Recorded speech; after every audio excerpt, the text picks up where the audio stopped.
Hi everyone, this is Miss Simply ako, and let's talk about C-based LDR.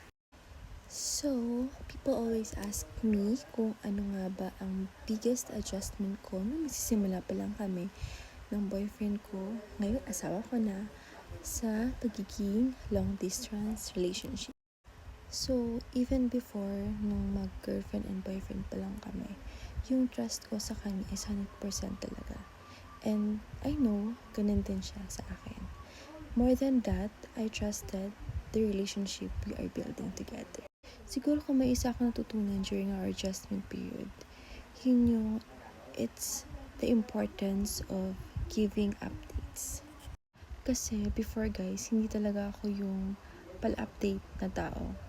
Kasi feeling ko, akala ko para sa kanya okay naman ako. Parang alam niyang okay ako.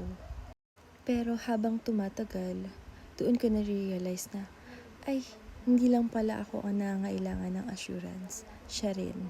Especially guys, kasi yung mga partner natin nagbabarko, so hindi nila ma-check agad yung mga updates natin anytime they want.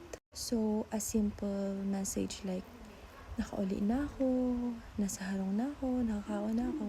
So, those simple updates can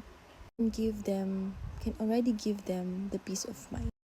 Doon ko din na-realize na updates aren't about reporting your every move. So, they are a way of saying na I'm okay and I want you to know that.